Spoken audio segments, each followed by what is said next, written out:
Hello everyone, welcome to my channel. అత్తయ్య, మావయ్య tiffin తయారు చేశాను. ఆఫ్టర్నూన్కి లంచ్ కూడా చేసేసాను. మీరు టైంకి తిని టాబ్లెట్లు వేసుకోండి. నీకెందుకు రమ్య శ్రమ? మేము చేసుకునే వాళ్ళం కదా. శ్రమ ఏముంది అత్తయ్య? మీరు నా తల్లిదండ్రులతో సమానం. అటువంటి మీకు సేవ చేయడం శ్రమ ఎందుకు అవుతుంది చెప్పండి. చెబితే వినవు కదా. రోజు ఇవే మాటలు చెప్పి ఇంకొక మాట మాట్లాడనివ్వకుండా చేస్తున్నావు మమ్మల్ని. సరే అమ్మా, నువ్వు వెళ్ళి ఆఫీస్కి రెడీ అవ్వు. నేను మావయ్య ఈరోజు కింద ఏదో అసోసియేషన్ మీటింగ్ ఉందంట, అక్కడికి వెళ్తున్నాం. వెళ్ళేటప్పుడు డోర్ అవి లాక్ చేసి వెళ్ళండి మీ ఇద్దరు. మా దగ్గర ఇంకొక కీస్ ఉన్నాయి, వాటితో వచ్చేస్తాం. సరేనా? ఓకే అత్తయ్య అని ఆఫీస్కి టైం అవుతూ ఉంటే రెడీ అవ్వడానికి వెళ్తుంది. స్నానం చేసొచ్చి లోపల వాష్రూమ్లో శారీ కట్టుకోవడం కుదరక బయటికి వచ్చి శారీ కట్టుకుంటూ ఉంటుంది. శారీ కట్టుకుంటున్న రమ్యని చుట్టేస్తాయి 2 చేతులు. రమ్య ఆ చేతులను విడిపించుకోబోతే తనకి ఆ ఛాన్స్ ఇవ్వకుండా రమ్యని తన వైపు తిప్పుకొని బిగి కౌగిల్లో బంధిస్తూ తన పెదవులు అందుకుంటాడు అతను. అతను చేస్తున్న పనికి చిరాకు వచ్చేస్తుంది రమ్యకి.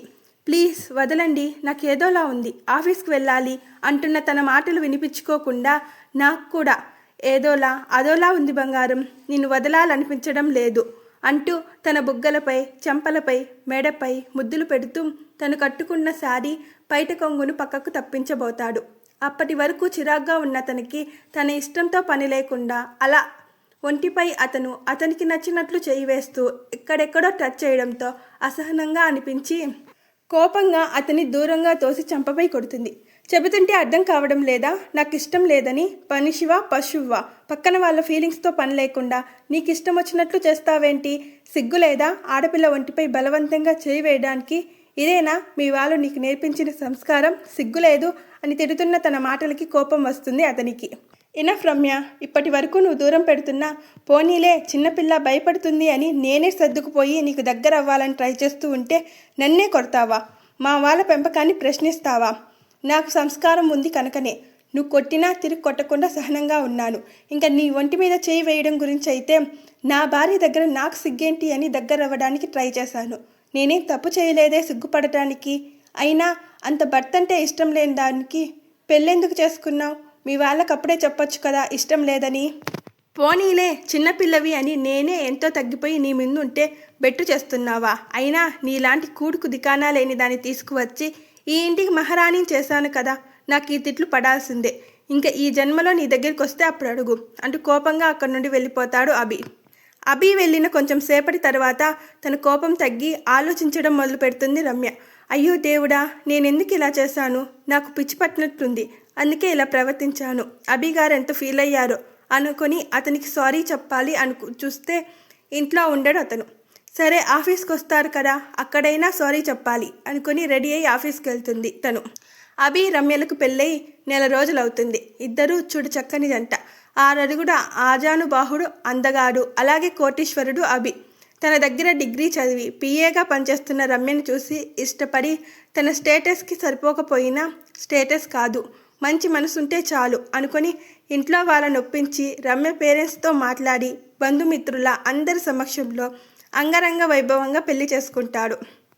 ఫస్ట్ నైట్ రోజు నాకు భయంగా ఉంది అని రమ్య ముడుచుకుపోయినా దగ్గరికి రానివ్వకపోయినా సరే నన్నే మెల్లగా మారుతుంది అనుకొని తనని ఇబ్బంది పెట్టాడు. ఆ విషయంలో ఫస్ట్ నైట్ మాత్రమే కాదు, ఆ తర్వాత రోజుల్లో కూడా తను అలాగే భయం అంటూ దూరం పెడుతున్నా మెల్లగా తనని దగ్గర చేసుకోవాలని ఓర్పుగా ఉన్నాడే కానీ బలవంతం చేయడు.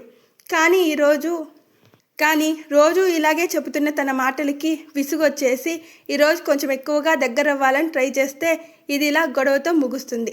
దాంతో అసహనంగా ఇంట్లో నుండి బయటికి వెళ్ళిన అభి తన ఫ్రెండ్ అలాగే సైకాలజిస్ట్ డాక్టర్ అయిన అశోక్ దగ్గరికి వెళ్తాడు. ఏంట్రా బావా ఇలా వచ్చావు? చాలా రోజుల తర్వాత ఈ ఫ్రెండ్ గుర్తొచ్చాడే సార్ గారికి, ఎందుకో తెలుసుకోవచ్చా? ఏ రాకూడదా ఏంటి?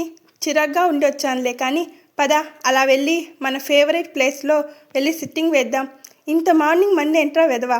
అయినా పెళ్ళైన వాడివి, చిరాగ్గా ఉంటే పెళ్ళాం దగ్గరికి వెళ్ళక నా దగ్గరికి వచ్చావేంటి? ఈ చిరాకు దానివల్లే వచ్చింది, ఇంకా దాని దగ్గరికి ఏం వెళ్ళాలి చెప్పు. ఏంట్రా ఏమైంది? మీ ఇద్దరి మధ్య ఏదైనా సమస్య? నాతో చెప్పు, చిటికలో పరిష్కరిస్తాను. నా సమస్య తనురా, ఇంకేం చెప్పను. ఏమైంది అభి? ఎందుకు అలా మాట్లాడుతున్నావు? మీ ఇద్దరి మధ్య అంతా బాగుంది కదా? ఏం బాగోలేదురా, అసలు ఎందుకు పెళ్లి చేసుకున్నానా అనిపిస్తుంది నాకు. అభి, ఏమైంది? క్లియర్గా చెప్పు. ఆఫీస్ విషయాల్లో సహాయం చేస్తూ ఒక ఫ్రెండ్లా, నేను ఏదైనా డిప్రెషన్లో ఉంటే వెల్ విషర్లా, నా తల్లిదండ్రులకు కోడలిగా అన్ని విషయాల్లో తను పర్ఫెక్ట్రా. కానీ వారిగా నాకు అనురాగం పంచి నన్ను సంతోషం పెట్టడంలో తను లీస్ట్లో ఉందిరా. మా పెళ్లి జరిగినప్పటి నుండి కూడా తను నన్ను ముట్టుకోనివ్వడం లేదురా. మేబీ నాకు తెలిసి తనకి ఈ పెళ్లి ఇష్టం లేనట్లుంది. లేకపోతే ఇంకెవరైనా తన మనసులో ఉన్నారేమో అనిపిస్తుంది నాకు. ఏంట్రా ఆ మాటలు? ఇంకెవరినో ఇష్టపడితే నిన్నెందుకు పెళ్లి చేసుకుంటుంది? నువ్వు నీ పిచ్చి పిచ్చి ఆలోచనలు చేసి లేనిపోని అనుమానాలు పెట్టుకోవద్దు అభి. ఒకసారి తనని కూర్చోబెట్టి మాట్లాడు. తను ఏదైనా విషయంలో భయపడుతుందేమో. ఆ పని కూడా అయిందిరా. No use. తనకి ఏ ప్రాబ్లం లేదు అంటుంది, కానీ నన్ను మాత్రం దగ్గరికి రానివ్వటం లేదు.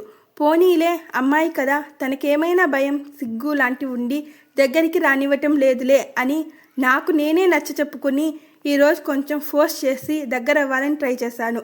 తనేం చేసిందో తెలుసా? నన్ను కొట్టి తనకిష్టం వచ్చినట్లు మాట్లాడింది. నాకు కూడా చాలా కోపం వచ్చింది. అందుకే నేను కూడా ఏం తగ్గకుండా తిట్టేసి వచ్చేసాను. అందుకేనా ఇంత చిరాగ్గా ఉన్నావు? చిరాగ్గా ఉండక మరేం చెయ్యాలిరా? నువ్వే చెప్పు. పెళ్ళై 1 రోజులవుతున్నా దగ్గరికి రానివ్వకపోతే చిరాకు రాదా నాకు? పిచ్చి లేస్తుందనుకో. పెళ్ళికి ముందు బాగానే ఉండేది. పెళ్ళిలో కూడా ఫోన్లో కూడా బాగా మాట్లాడేది. కానీ ఇప్పుడేమో ఇలా ప్రవర్తిస్తుంది, అంటీ ముట్టనట్లుంటుంది అంటూ తన బాధని అంతా అశోక్తో చెప్తాడు అభి. అభి, నేను చెప్పినట్లు ఒక పని చేయరా. రేపు ఎలాగూ హాలిడే కదా, మీ ఇద్దరూ కలిసి మా ఇంటికి డిన్నర్కి రండి. తను ఎందుకు అలా ప్రవర్తిస్తుందో రేపు తనని గమనించి నీ సమస్యకి ఒక పరిష్కారం కనుక్కుంటాను. సరేనా? ఓకే, వస్తాంలే అని అశోక్తోనే ఆ రోజంతా ఉండి నెక్స్ట్ డే ఇంటికి వెళ్తాడు. ఇంటికి వచ్చిన అభిని చూసి రమ్య, రాత్రి ఇంటికి రాలేదేంటండి అంటే, నిన్న తను మాట్లాడిన మాటలకి కోపం ఇంకా తగ్గనభి. నీకెందుకు చెప్పాలి ఆ విషయం? నా విషయాల్లో కలగజేసుకోకు అంటూ సీరియస్గా చెప్పేసి, ఈరోజు నా ఫ్రెండ్ డిన్నర్కి ఇన్వైట్ చేశాడు, నీకు ఇష్టమైతే రావచ్చు, లేకపోతే వద్దు అని అభి చెప్పేలోగా, నేను వస్తానండి అని వాళ్ళ అత్తయ్య పిలిస్తే బయటికి వెళ్తుంది. ఈవినింగ్ అభి రెడీ అయి రమ్య కోసం కార్ దగ్గర ఎదురు చూస్తూ ఉంటాడు. నీలిరంగు చీరలో దివి నుండి భూమికి దిగి వచ్చిన చందమామలా ముస్తాబై వస్తున్న రమ్య అందానికి ఫిదా అవుతాడు అభి. నిజం చెప్పాలంటే తన డిగ్రీ బేస్ మీద ఏ జాబు లేకపోయినా రమ్య అందానికి ముగ్ధుడైన అభి తన పిఏగా జాబ్ ఇస్తాడు. తరువాత తన వర్కింగ్ స్కిల్స్, ఆఫీస్లో ఎలాంటి ప్రలోభాలకు లొంగకుండా జాబ్ని స్ట్రిక్ట్గా చేస్తున్న తన సిన్సియారిటీకి తనపై నమ్మకం ఏర్పడుతుంది అభికి. ఒక చిన్న జాబ్ రాగానే సిటీలో ఉంటున్నామంటూ ఫ్యాషన్ పేరుతో మిడ్డీలు చెడ్డీలు వేసే అమ్మాయిలున్న రోజుల్లో ఎప్పుడూ చీర కట్టుకొని పద్ధతిగా ఉన్న రమ్యపై అభిమానం ఏర్పడుతుంది. అలాగే తల్లిదండ్రులను కొడుకులే బరువు అనుకొని రెక్కలు వచ్చిన తర్వాత వాళ్ళని పట్టించుకోకుండా ఉన్న ఈ రోజుల్లో తన తల్లిదండ్రులనే కాకుండా చనిపోయిన తన అక్క పిల్లలని కూడా సొంత పిల్లలుగా చూసుకుంటున్న తనపై గౌరవం ఏర్పడుతుంది. అందుకే ఎన్నో గొప్ప సంబంధాలు వచ్చినా కాదని రమ్యను చేసుకుంటాడు అభి. తన అందం, అనకువ, పద్ధతి అన్నీ నచ్చి తన ముందు పెళ్లి ప్రపోజల్ పెడతాడు అభి. ఫస్ట్ మీకు సరితూగను నేను అని ఒప్పుకోదు, కానీ తర్వాత తన తల్లిదండ్రులతో మాట్లాడిస్తే ఒప్పుకుంటుంది. అది ఏం తనకి ఇష్టం లేకుండా ఏం పెళ్లి చేసుకోలేదు. తనకి ఇష్టం అన్న తర్వాతనే చేసుకున్నాడు. ఎంతో ఇష్టంగా పెళ్లి చేసుకున్న అమ్మాయి ఇప్పుడు ఇలా దగ్గరికి రానివ్వకుండా దూరం పెట్టడం అభి జీర్ణించుకోలేకపోతాడు. అభి, రమ్య కలిసి అశోక్ ఇంటికి వస్తారు. చిట్చాట్ తర్వాత భోజనం చేసి హాల్లో కూర్చుంటారు ముగ్గురు. అభికి కాల్ రావడంతో, మీరు మాట్లాడుతూ ఉండండి అంటూ బయటికి వెళ్తాడు అభి. అభి కొంచెం సేపు కాల్ మాట్లాడి లోపలికి వచ్చేసరికి రమ్య సోఫాపై తల వెనక్కి పెట్టుకొని నిద్రపోతూ ఉంటుంది. ఏమైందిరా తనకి అంటూ కంగారుగా తన దగ్గరికి వస్తాడు అభి. ఏం అవ్వలేదు, జస్ట్ హిప్నటైజ్ చేశా, తన మనసులో ఏముందో తెలుసుకోవడానికి. తప్పేమో తన పర్మిషన్ తీసుకోకుండా అలా చేయడం. కొన్నిసార్లు మనసు లోతుల్లో ఉన్న విషయాలు తెలుసుకోవాలంటే ఇలా చేయక తప్పదు. అవునా, ఏం తెలుసుకున్నావేంటి? నువ్వు అనుకున్నట్లు నువ్వంటే తనకి ఇష్టం లేకుండా ఏం లేదు. నువ్వంటే తనకి చాలా ఇష్టం. ఇష్టం ఉంటే మరి నన్నెందుకు దూరం పెడుతుంది? తన మనసులో నాటుకుపోయిన కొన్ని భయాల కారణంగా నిన్ను దగ్గరికి రానివ్వటం లేదు. అవునా, ఏంటవి? రమ్య ఫాదర్ ఒక డ్రింకర్రా. రోజు తాగొచ్చి తన పెళ్ళాన్ని ఇష్టం వచ్చినట్లు కొట్టేవాడు. ఆ విషయంలో రాక్షసంగా ఒక మృగంలా ప్రవర్తించేవాడు. కనీసం పిల్లలున్నారో వాళ్ళ ముందు అలా చేయకూడదు అనే కామన్ సెన్స్ లేకుండా వీళ్ళ ఎదురుగానే ఆవిడ ఇష్టంతో ఆవిడ ఇష్టం లేదు అంటున్నా బలవంతంగా ఇంటిమేట్ అయ్యేవాడు. ఆ సమయంలో కొందరికున్న రాక్షసత్వం, ఇష్టం వచ్చినట్లు కొరకడం, రక్కడం, సిగరెట్ లాంటివి తాగి ఇన్నర్ పార్ట్స్పై కాల్చి పైశాచిక ఆనందం పొందేవాడు. పాపం, చిన్నతనంలో తన తండ్రి అలా చేయడం చూస్తూ పెరిగిన తన మనసులో ఆ భయం అలా నాటుకుపోయింది. దానికి తోడు తన సిస్టర్ హస్బెండ్ కూడా సేమ్ అదే కేటగిరీకి చెందినవాడు కావడంతో తనకొచ్చే హస్బెండ్ కూడా సేమ్ తనకి అలా చేస్తాడేమో, వాళ్ళలానే తనని ఇబ్బంది పెడతాడేమోనని భయపడుతుంది.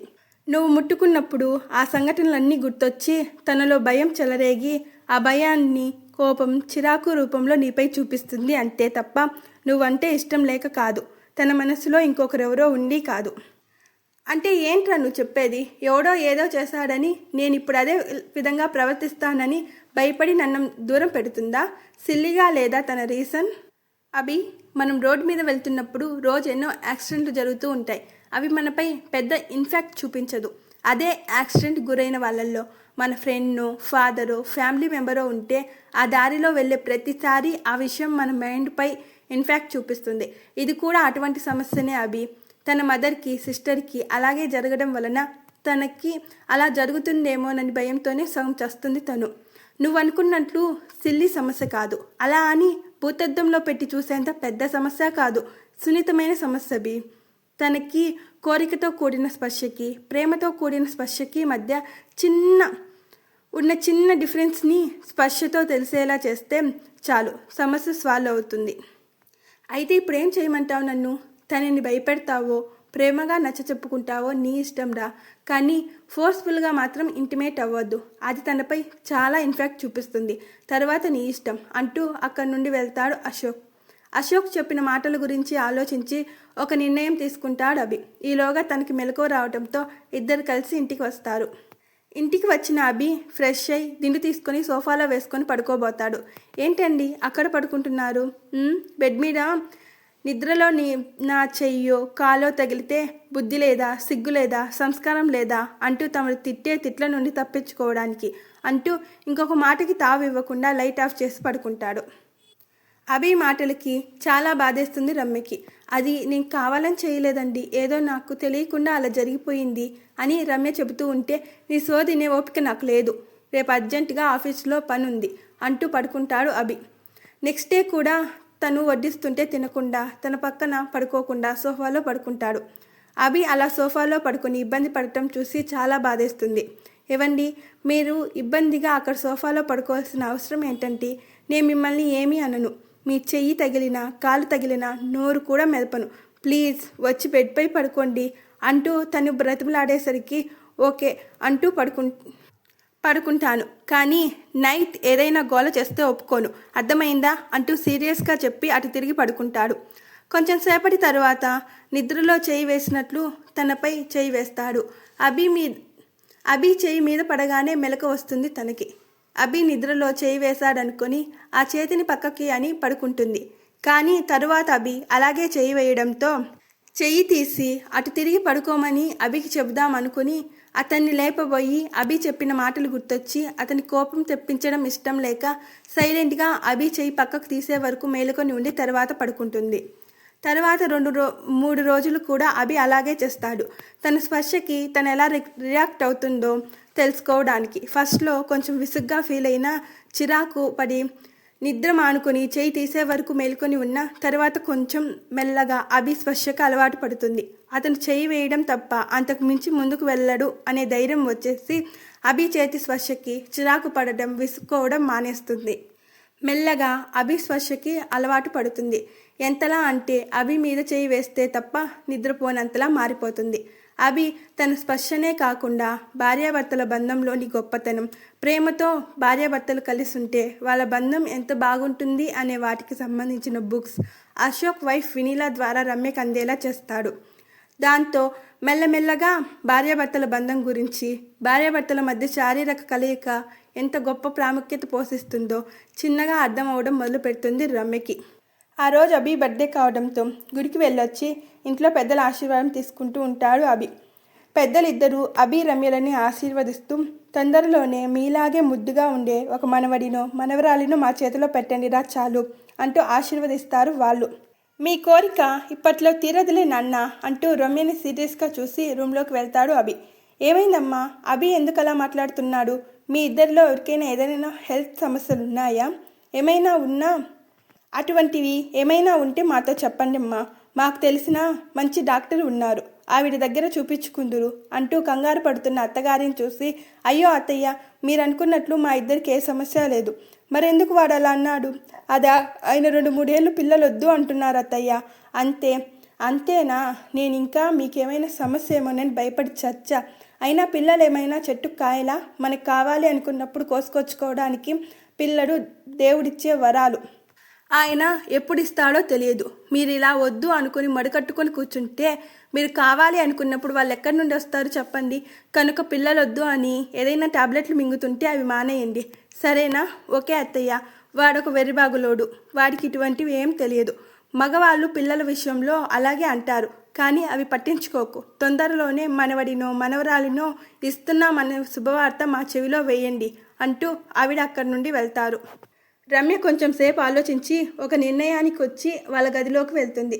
అభి రూమ్లో అటు ఇటు తిరుగుతూ రమ్య కోసం ఎదురు చూస్తూ ఉంటాడు. రమ్య రూమ్లోకి రాగానే డోర్ పెట్టేసి, అసలు నువ్వేమనుకుంటున్నావు? మా అమ్మ నాన్నకి లేనిపోని కోరికలు ఎందుకు లేపుతున్నావు? అవి నెరవేరవని నీకు తెలుసు కదా, ఎందుకు వాళ్ళలో ఆశలు రేపుతున్నావు? నేనేం జరగనేటి చెప్పలేదు కదండి, ఎప్పటికైనా జరుగుతాయి కదా. ఎలా జరుగుతాయి? భర్త ముట్టుకుంటేనే ముడుచుకుపోతూ ఇంతెత్తున కేకలు వేస్తావు నువ్వు. మరి పిల్లలు ఎలా పుడతారనుకుంటున్నావు? నేనేం దేవుడిని కాదు ముట్టుకోకుండా పిల్లల్ని ప్రసాదించడానికి. కనుక మా వాళ్ళకి లేనిపోని ఆశలు పుట్టించొద్దు అంటూ చిరాగ్గా చెప్తున్న అభిని చూసి, అయ్యో ఎందుకండి అంత కోపం? అప్పుడేదో చిరాకులో అలా అన్నాను, నాదే తప్పు, క్షమించొచ్చు కదా. సారీ అండి, ఇంకెప్పుడు మీ ఇష్టానికి అడ్డు చెప్పను. ఈ ఒక్కసారి క్షమించవచ్చు కదా. నీ తొక్కలో సారీ నాకేం అవసరం లేదు, పక్కకు తప్పుకో అంటూ రమ్యను తోసేసినట్లు అని అక్కడి నుండి బయటికి వెళ్ళిపోతాడు అభి. వెళ్ళబోతున్న అభిని తన వైపు లాగుతుంది రమ్య. దాంతో ఏమనపాటుగా ఉన్న అభి బ్యాలెన్స్ తప్పి వచ్చి రమ్యపై పడతాడు.